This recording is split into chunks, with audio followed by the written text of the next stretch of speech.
I got home and, I was in the bathroom and I was doing something last night and I looked up and for the first time, and I've been doing this work for a while, for a hot minute, for the first time, I looked at myself and I was like, wow, you look beautiful.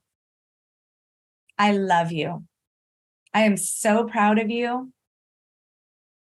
And I wasn't shocked that I said it. I was in complete acceptance and I just wept. And I haven't cried probably, and it's been a year, easy. And it was the most powerful moment. And I just sat with myself in there. And why that had so much meaning for me is because I sit with myself for 2 seconds in my addiction. And I can now use that to inspire my clients that this can be you too. Welcome, beautiful souls, to season 2 of the Cosmic Love Antenna with your host, Harrison Ma. I invite you on a mystical voyage from the intellect to the soul, delving deep into the mysteries of love's spiritual essence and its unfolding. This podcast celebrates the peeling back of heart layers, revealing profound lessons, interviews with spiritual seekers, and practices to open your heart to love's infinite wisdom. Good morning, evening, afternoon, magical beings. Welcome back to the Cosmic Love Antenna and another deep, spiritual and loving conversation into a topic that I know is going to hit your hearts and ignite your passion and your soul. Today, I have a beautiful friend, guest, and cosmic lover with me to talk about all things spiritual resilience and the spiritual path to move through addictions, move through a lot of escapism, move through a lot of disconnection that we face on our spiritual path. For people that are joining new today, before I get into everything, I welcome you either on the podcast or live in Facebook, LinkedIn, and YouTube. Remember that if you want to engage with us today, please leave your comments in the comment section and share this out with a friend and a lover that you think can gain some value out of this topic today. The beautiful, loving guest that I have on the show today is the divine Kelly Bazzani. Kelly is a certified master life coach. She is a facilitator in her own right. And just to be honest and authentic, she is a deep, loving friend that I've been able to connect to over the last few months. And with her help today, we're going to go deep into all things spiritual resilience. Kelly, welcome to the Cosmic Love Antenna. Harrison, I cannot tell you how honored I am to be here with you today. I feel our souls met and became just intimate right away. Every time I hear you speak and get the opportunity to hear you speak, I just instantly feel like my heart is at peace. So I'm so honored to be here with you today. Well, Kelly, I receive your love and I'm going to boomerang it right back at you as we get started here. You know, it's one thing to acknowledge someone's love. It's another thing to make the active choice to radiate it back. And I think that's a big part of your heart. And, you know, it aligns with this topic today. And I just want to get straight into it. You know, I know that you've moved through addictions and those addictions in themselves, as they have shown up in my world, have really brought gifts and insights to help us stand in that resilient space that you just talked about. So I'm wondering if you can share some of your own experience with moving through your own addictions and what that looked like and how that helped you get to this resilient state of presence that you hold. Biggest piece I took out of that was you can't ask others what you don't feel you're worthy of receiving. Right. And so I can't be like, well, I want love and I want acceptance and I want, people to be, feel worthy of me. I can't ask people for that if I don't feel I'm worthy of receiving that. And so I had to start on this journey where, and I say this all the time, and I feel like I can't say it enough, that in order to love who I am, I can't hate the experiences that shaped me. So my journey has consisted of me going on this spiritual journey. And Carl Jung, who's one of my like favorite people, right, that says in order to truly, truly get spiritual, you have to bring the unconscious to the conscious and really get intimate with it. Yeah. Which a lot of people are afraid to do. So they're looking for external things to do that for them, which in all means, please do that, right? Like if you want yoga and you temple and you want to go find other ways to do that, that's wonderful.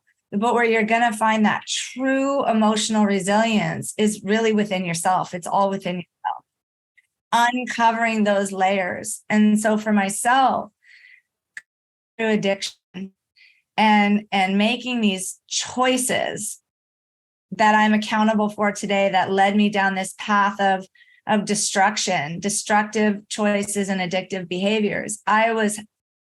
My little self, right, that I was born with, my pure innocent self was just buried with layers of guilt and shame and resentment and anger and fear.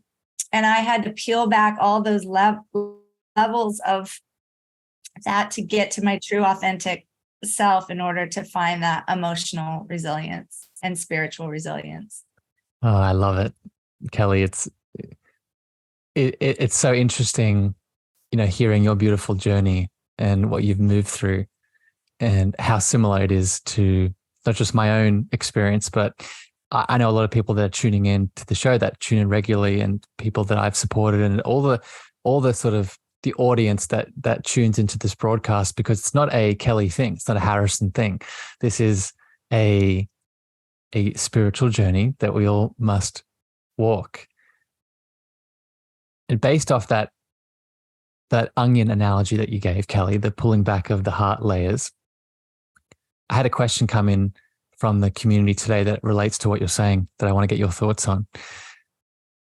Another way of describing those heart layers are soul fragments, right? In the shamanistic perspective, which I'm sure you're familiar with, but just to explain it for everyone, when we have some kind of trauma or unforgiveness or pain, these layers of the heart become fragments of the soul, but they don't fully detach. They become in stasis in our field.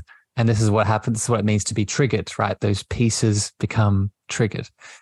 So my question for you, Kelly, is how do we, with our spiritual resilience in our process, how do we bring those pieces, those fragments back into our heart? What do you apply in this process? I love that question. So what I found myself doing, because I was doing that as well, right, is I was speaking through the filters of my wounds. And what my favorite thing about that is, like, I'm not the one that cut you, so stop making me bleed, right? And so I was. And so triggers are our responsibilities. If we find ourselves triggered, that is where the work is. And that is where we can learn so much, because what was happening is it was coming to me and it was like, they're doing something to me, these little fragments, and it was taken away from me. And then I started changing that to the spiritual, emotional resilience of, this is happening for me. Like, what can I learn when I'm being triggered so I can, apply it to my experience and learn so I can find my authentic self. And so how I would say that to me is like, how is this contributing to my problem by either my reaction or my inaction when I'm getting triggered? So it taught me how to go from being, emotionally reactive to factually responsive. And it helped my resilience and my spirituality grow when those things happen. I love it. I want to throw another word in here, Kelly, because I know this is going to add on to this practice. That reframe of this happening for me instead of to me is very much the metamorphosis of the victim into the empowered soul, right? And I know you talk a lot about this.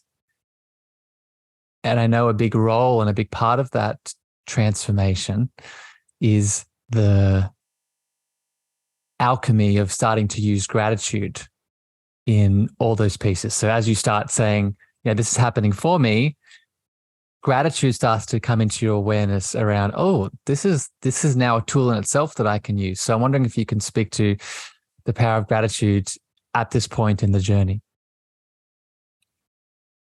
I love gratitude.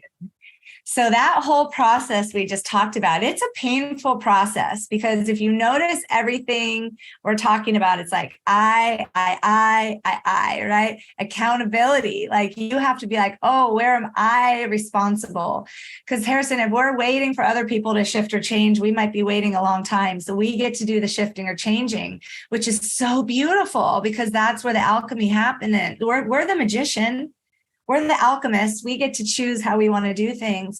So level of gratitude, I talked about this on another podcast I was just on. I hear a lot of people say, like, I don't have time. I don't have time to do gratitude. I don't have time. And I was one of those. I was the queen of like, I don't have time. And that's one of the most spiritual gifts you can give to yourself. And the best project you're going to work on is you. And I sit down with a 1-minute gratitude journal at the end of my day. 1 minute. And I end my day, and I don't care. Some days I do have like things go right in my day, and it's like, wow. Other days don't go as great as others. Let's be real. Like, I'm not a toxic positivity person, but that's part of it too. Resilience is looking at a situation and being positive about it, but with realistic eyes. You just don't get fixated on the negative, right? And so I'll sit with my gratitude and be like, that didn't really go as planned, but it happened for me so I could learn boundaries, or I could learn how to change my view as a businesswoman, or this. So I practice that gratitude, and then I go to bed with that happy heart, and then I wake up in gratitude. And it's an exercise I practice just as frequently as my physical body, because we hear all the time that we are human beings living a spiritual experience. No, we're spiritual beings living a human experience. So we have got to exercise our spiritual muscles as much as we're exercising our human bodies, right? This is just a case we're encompassed in. The real work is right here when we do that 3-foot drop from our head to our heart in gratitude. I love the image that you gave of the muscle of our spiritual anatomy, or our spiritual organs in many ways, is such a perfect image, because I was speaking to a client about this yesterday. Our greatest power is not our ability to control. Our greatest power is our ability to choose, is to decide, is to have choice. And one of the biggest choices we can make is deciding to be devotional to self, or be resilient to self, or be grateful to self, and expand that frequency, right? Expand that spiritual anatomy or spiritual set of organs that we have. And now this is where I want to get your perspective on, Kelly. Let's go a little bit deeper here. Do you think we are judged whether we make that choice or not? And let me give a bit of context to this. I see a lot of people along this spiritual resilient journey where they're awakening, they're moving through addictions, they're moving through pain, they're coming back to their power, but then they get stuck in the other end. They get stuck in this sort of overdoing, the overhealing, the feeling like they need to do all the things. Otherwise, they're either not enough, and or they will be judged when they get to the end and something bad will happen. So I'm wondering if you could speak to this, Kelly, and what comes up for you around this. I've been on all those spectrums because I'm an addict.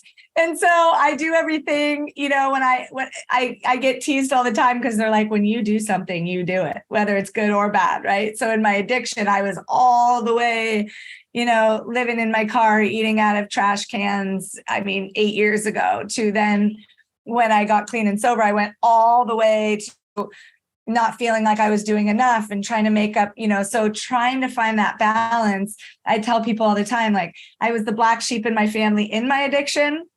And now I'm the black sheep in my family because I went to the other end of like, I'm not using substances and alcohol. So I was like going to Joshua Tree and doing crystals and meditating and this and that. Right. So I feel like, you finding that balance of what is your unique spiritual journey for you.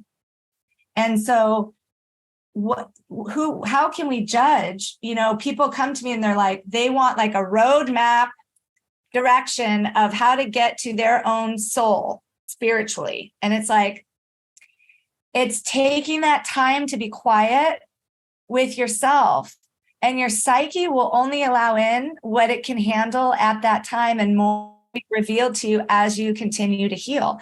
This isn't like you start point here and you stop point here, right? It's a continuous revealing and unveiling of your spiritual self. And then it will magnetically attract people to you that are at that same vibration. And as you continue to ascend, your psyche will bring people to you that magnetic. Look at us. Yeah. Right. And so that, as you keep going, it's not like, that's what it came to me. Like I went to Joshua Tree. I felt moved and called to like go on this certain trail. I had a spiritual awakening there. Then I came home and I'm like, I really want to find out more crystals, right? And then I started to sage, and that felt really good to me. And then I started knowing when the funs were and just kind of doing some manifestations, right? But I think people, and I know I was too afraid of, when my sensory started to kick in, when I started to kind of like get downloads, and I was like, what is that? And so my word would be for everybody out there, allow, right? Because what's the best, instead of saying what's the worst thing that can happen, I say, what's the best thing that could happen? Yeah. I want to add a little asterisk onto that allow word, Kelly, because I think it's beautiful. And I think it's allow/surrender, because often the reason we aren't allowing is not because that spiritual essence inside of us that you were just describing is guiding us and leaving us relaxed and feeling, like we're in the flow. It's not because of that. It's usually because one of our ego personas, our ego identities, one of the masks we think we should be in is directing us in a way that we think we should be going. And that is causing suffering, right? That is causing, I'm not there yet, right? I haven't achieved the thing yet. I haven't met the person. I haven't got the job. I haven't awakened to that theoretical state yet. So and I'll get your thoughts on this. I think it's allowing that flow to move through us and surrendering all masks of perception that we may think we are. What are your thoughts on this? Did you see how I dislocated my neck? I'm all.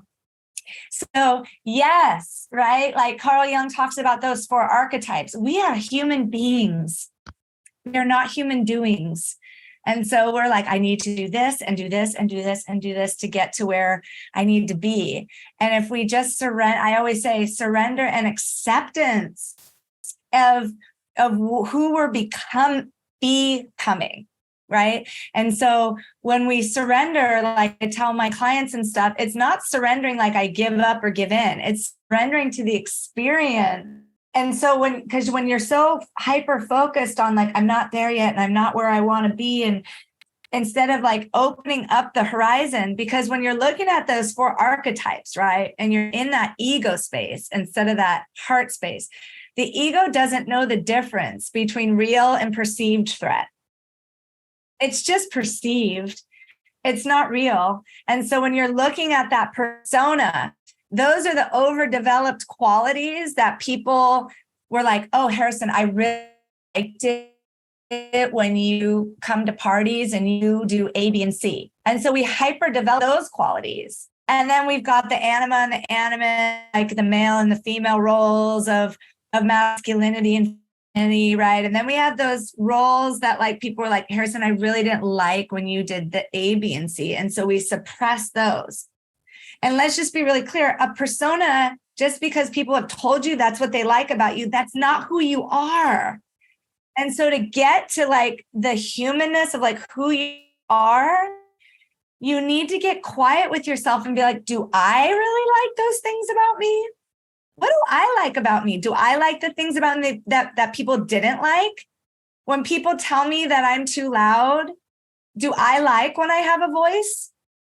Because I get to redefine that any way I like to redefine that to become who I want to be. So it's a whole journey of discovery. And it's just, it's so, I cannot describe the inner freedom when you get to choose differently and you're not defined by the limitations and the programming that you were like, that's all the human encasing. But when you allow your soul to go, who do I want to be? Like everything I get changes. to choose that. Everything changes. It's a game changer. It's a world changer. Yeah. We can feel it, Kelly. We can feel it coming out of you. Right? I can feel it radiating out of you. And I just want to make this very clear for everyone tuning in, right, either on the podcast or live. And I see all your beautiful comments in the Facebook chat. Thank you, Soul Tribe, for joining today. If we can feel it in Kelly, that means it's in us, right? If I can feel the freedom that's pouring out of Kelly as she describes this liberation, of this resilient liberation, it means it's inside of me. Which brings me to another question I want to throw at you here along this journey as we awaken through addictions and come back into our liberated soul. I've noticed, Kelly, and you spoke about this a second ago, and I want to go deeper on it.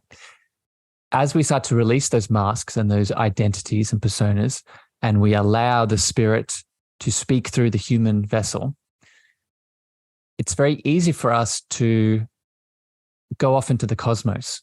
Like we start getting, as you said, we start getting all the gifts, we start getting all the downloads, we start having our clear senses activated, and we start being up there rather than being down here. So the question I throw at you, Kelly, what do you think is the importance of grounding and coming back into the earth or the body along this resilient conversation that we're having today? Great question. I love that question. Consciousness. So you started the podcast by saying, let's the consciousness of being, and you started by talking about connection. So at any point in our journey, we are either forming connection or disconnection with ourselves or other people.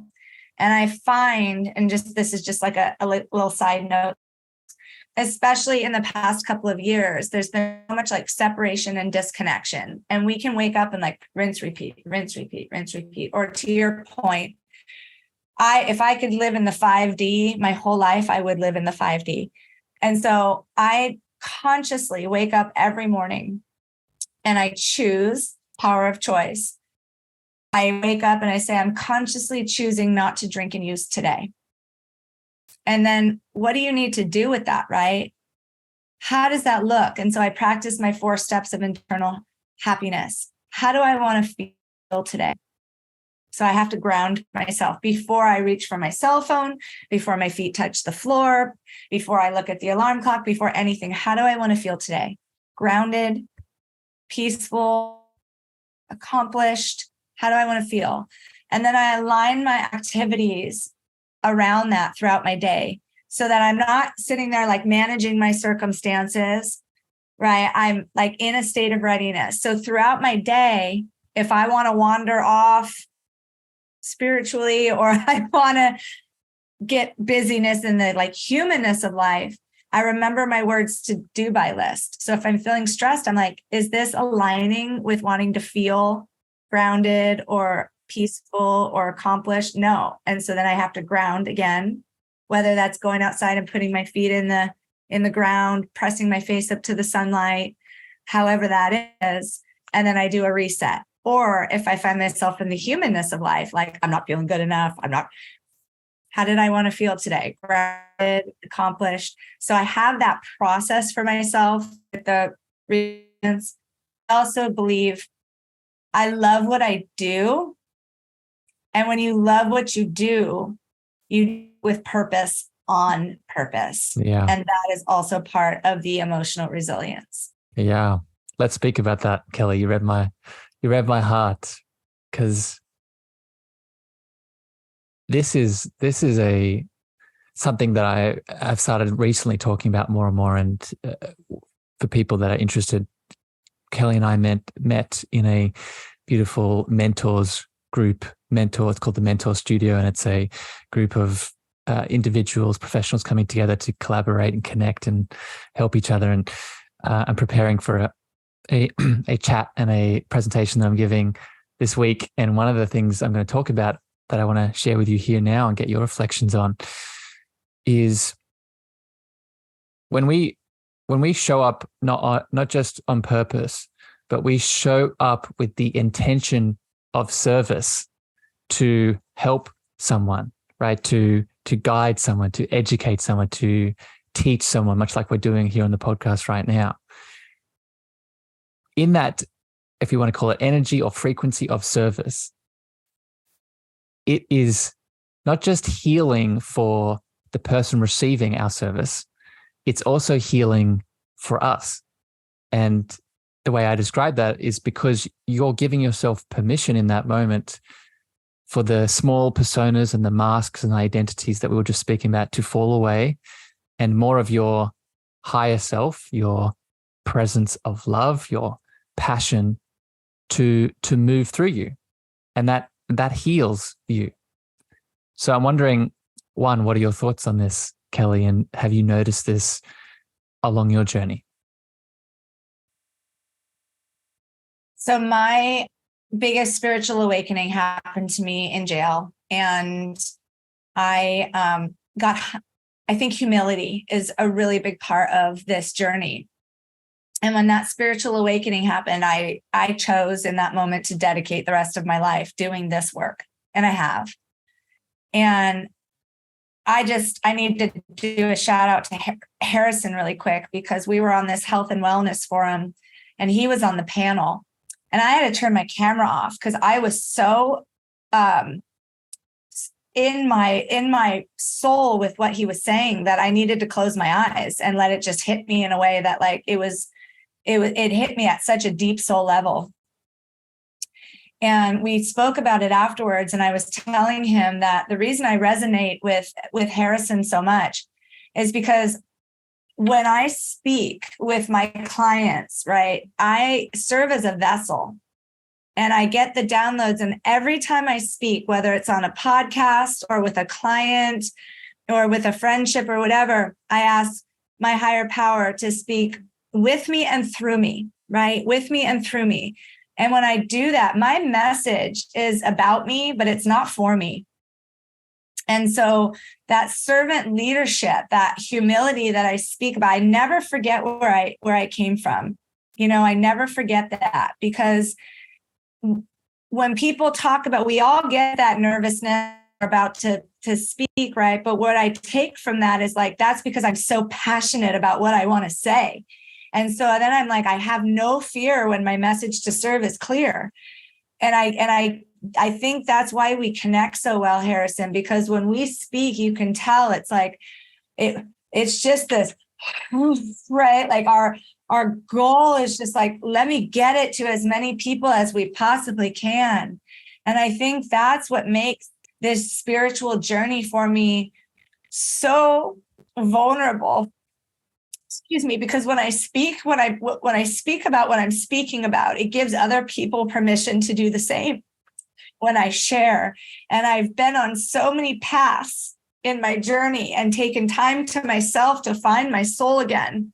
And I'm so proud of her that when I get the opportunity to share, I wasn't going to share this, but I'm feeling called to move it. one of the first assignments that I give my clients is the 10 I ams, because what follows I am creates your reality. And all my clients are like, oh, affirmations, and I'm like, and I laugh because especially my male clients are like, can we Google? I'm like, no, you can't use Google to, do your I ams, and we joke. And so I share my experience of, when is the last time you looked at yourself in the mirror and said something positive to yourself? So I share that it took me a very long time to look at myself in the mirror and say something positive.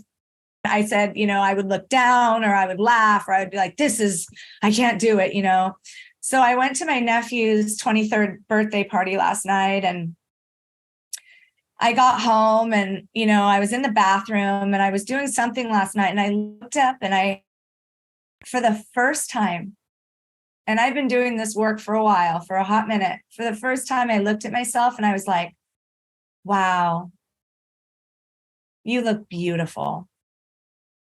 I love you. I am so proud of you. And I wasn't shocked that I said it. I was in complete acceptance. And I didn't feel like I was being braggy or boastful. And I said, it has been a long time. You have been working on yourself to be able to sit here in confidence and say that. And I just wept. Yeah. And I haven't cried probably, and it's been a year. Yeah. Easy. And it was the most powerful moment. And I just sat with myself in there.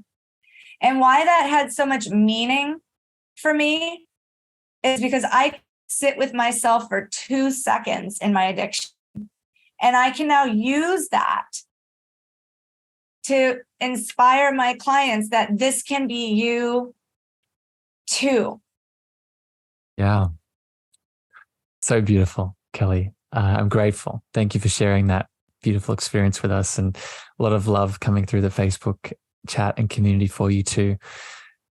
It really, I think you've been tuning into my visualizations, because I was planning this conversation, and I had a visualization of you opening your heart before we started recording this, and it very much was like, oh, that's it. That's the piece that I must have been seeing. And it highlights something very significant. We all felt it, right? I felt it as I'm here with you, and I really want to highlight this for everyone tuning in. And this is very much a part of this resilient story, in my opinion. There is a misconception in our community that vulnerability, sensitivity is a weakness, that it's something that we should, I'll just speak from a male perspective. It's very much indoctrinated within boys, men, that the divine feminine that moves through them is a weakness, right? Any sensitivity, any emotion, vulnerability. But that's not what we all experienced when we got to hear you share that story, Kelly. I experienced an attraction towards you rather than a repulsion, right? Rather than I need to turn away. And why is that? It's because we all have that same beating heart. We all have that channel of love moving through us. So I guess let me make this a question here for you, Kelly. As someone that is maybe listening to this show today, and maybe is moving through some kind of addiction or is interested in spiritual resilience, how can we start to open our heart in that way? How can we start to see our vulnerability as a power? Is it just doing those affirmations, or is there more to it? Thank you for that. I started learning vulnerability was not in my wheelhouse when I started. And I started, don't look at the whole staircase right away with vulnerability. We focus on the first step. And so vulnerability, especially, and thank you for bringing it up for men too, right? Because it's looked at as a weakness when indeed it is your greatest strength. And it is the opening for the innovation of creativity and change. And all, it's just beautiful. My recommendation for vulnerability is vulnerability doesn't mean, meeting somebody and just being like opening your heart, like here's everything about me in one fell swoop, right? It's having the courage to risk what we talked about in the beginning, the reciprocity of love and things like that. My first steps would be, practicing those I ams in a place that's safe for you. And then practicing it with someone you feel safe with at first. If you have somebody close to you, practice sharing something with them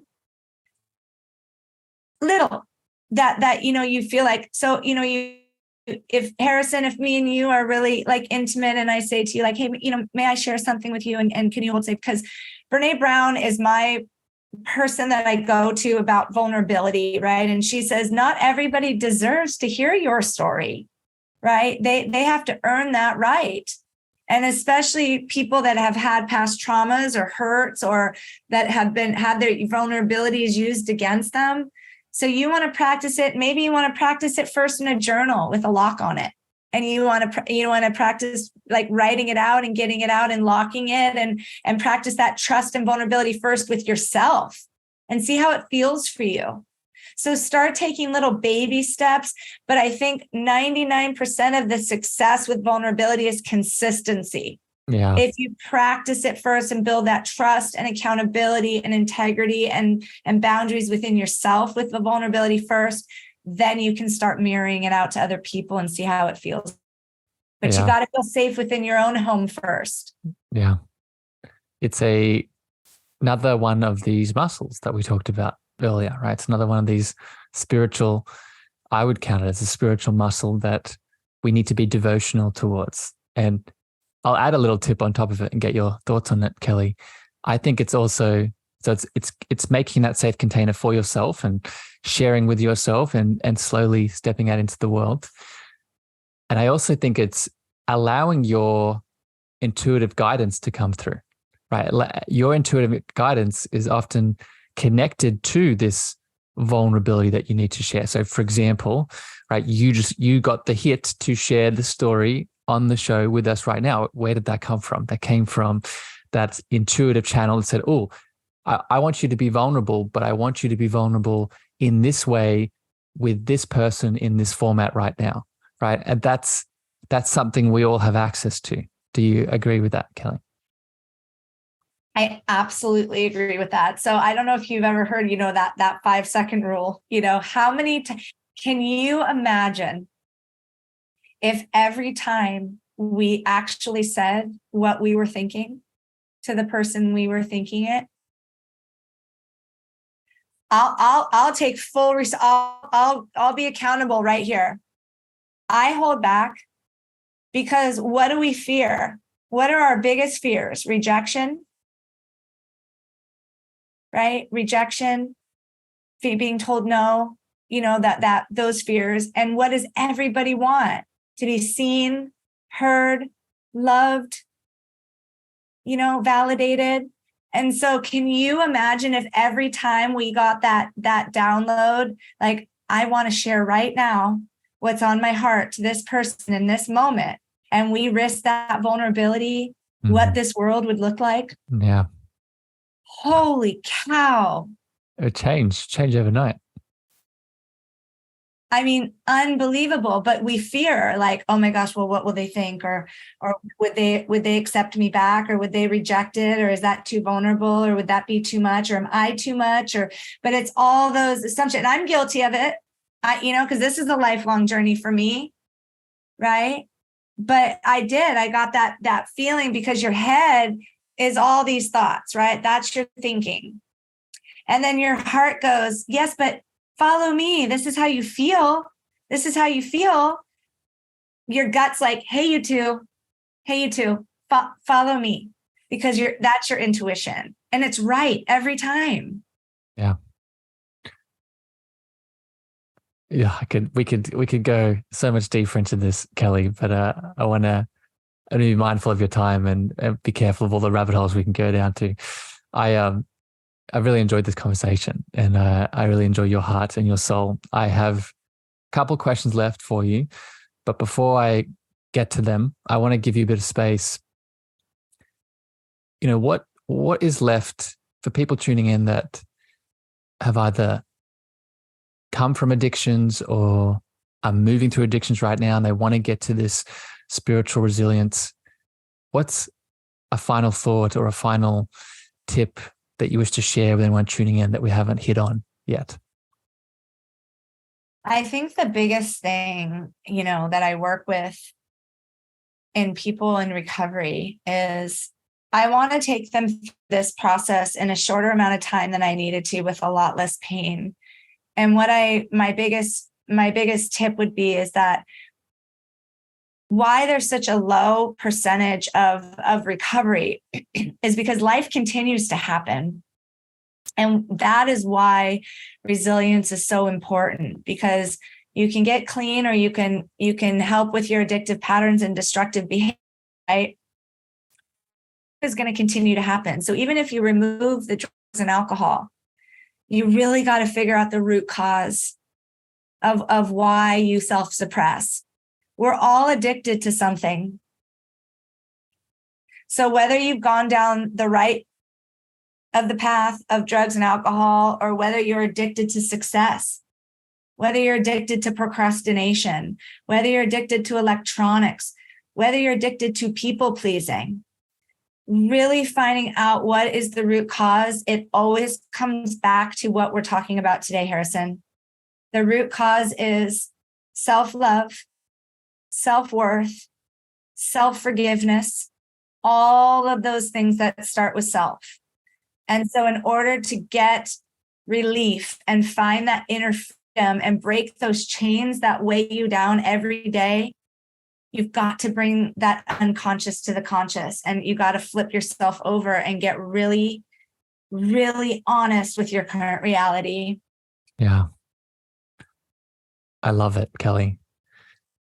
The image that I get when you share that is this is what addictions are, right? It's the reason that you're focusing on self-love and that self-care and that self-connection, because all addictions are an externalization of the self, right? I see the image of this ball of love, this ball of innate worth and value, and we've attached it to the thing, right? To the person, place, or thing, activity that we have an addiction to. So as you're beautifully highlighting, it's opening ourselves up to bring that self back into where it has always been, right? Back into that beautiful heart space, that center of our being.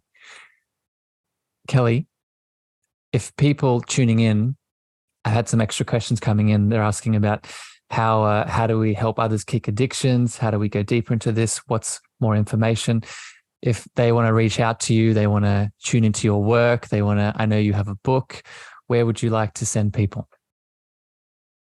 Yeah, and just what you just said, just to Please, highlight that for people, please.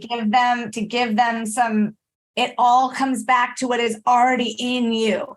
Like people are like, this is going to be such a hard journey with addiction. It's like, you're coming back to who you already are.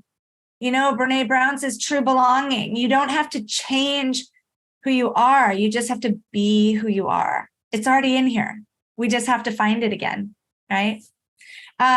Yes. So exciting news. First of all, you can find me on my website, which is www.kellybazzani.com. And on there are all my free resources, all my YouTubes that speak about all of this stuff, right? Mindfulness, mindset, conscious choice, power of spirituality, where I talk about the 4 archetypes. So those are all free resources for people that want to kick addiction. I did one with my mom, the 2 sides of the addiction coin. So if they want more resources about that, my book is also on my website. And my speaking page is on there if people want to book me for a speaking engagement. I am also, for people that are asking how we learn more about this, I am hosting a free 90-minute webinar on August 17th at 5 p.m. Pacific Standard Time. And I will be promoting that on my Facebook page, which is Kelly Bazzani. And that is free. So if anybody resonates with what we were talking about today and wants to go like in it to win it a little bit more, that would be a great webinar to come to. And I'll be hosting those 3 times a month. Beautiful. Beautiful. And so that will be great for people to come to if they want more information on this kind of stuff. Yeah. And for everyone tuning in either live on LinkedIn, Facebook, YouTube, or on the podcast, I'll put all of the links to Kelly and her website and her webinar and all the things in the show notes so you can click it and go straight there. Kelly, I love you very much. And I, as expected, really appreciated this dance and this connection with you today. I have one question to finish off this conversation, and I have a really good feeling around how you're going to answer it, but I want to ask it anyway and see what comes out of you. This is the cosmic love antenna. And one of the reasons I refer to that is in my journey, in my healing of addictions and connection back to myself, I came back to the remembering that my higher power, my inner guidance system is one of love, is love itself. So my question for you, Kelly, is in your world, how do you personally define that 4-letter love word? For me, coming back to myself, I define love for me as, for me in my journey, it was forgiveness. When I found self-forgiveness and self-compassion for myself, it was the best love story with myself I could have ever imagined.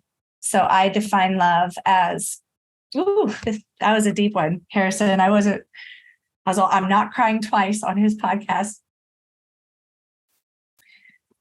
When I chose to forgive myself and find self-compassion, people always ask me, do you feel alone? And I said, you can't feel alone when you love the person that you're alone with. I have become my own best friend. I define love as safety, security, trust. I see myself, and I then am able to reciprocate that out to other people. And that is the biggest gift that I have been able to do, because able to see that security and that trust and that love, then I have that reciprocity with other people, and then I'm open to receive it, which I never was able to do before. Beautiful. Kelly, you can, just so you know, you can cry as many times as you want on this podcast. I'm like trying to hold it together. I'm all, okay, so my website is this, and you remember that you have a 3D form, but then I mix things up a little bit and just like, oh, nope, you're not getting off the hook that easy. Kelly, that was beautiful. Thank you, my friend, for being you and sharing your beautiful heart with all of us today. I appreciate you. I love you very much. I adore you, Harrison. Always have, always will. Man, you're such a gift and a blessing in my life. And you add to the alchemy of love and unconditional love and spirituality and just beautiful essence. You are such a gift in my life. Thank you. Received, Kelly. Received. Beautiful beings. Thank you for tuning in today. Thank you for adding all your beautiful comments in the Facebook chat, on LinkedIn, on YouTube. If you tuned in on the podcast, we appreciate your hearts and listening in intently. If this brought you guidance and insight, please share this out far and wide. But regardless, both Kelly and I love you very much. Until next time here on the show, we send you love, we send you light, and we'll see you again very soon. Bye, everyone. Thank you for listening to the Cosmic Love Antenna with me, your host, Harrison. If you gained value or this episode hit your heart, please remember to share this out with a friend, a family member, or a lover. You can also leave your love over on Apple reviews and Spotify star feedback, and this helps me spread my frequency to more souls in need. Finally, if you want to connect with me deeper, want to reach out, interested in coaching, please follow me on Facebook, Instagram, TikTok, and LinkedIn at Harrison Meagher, spelled Meagher. Sending you so much love.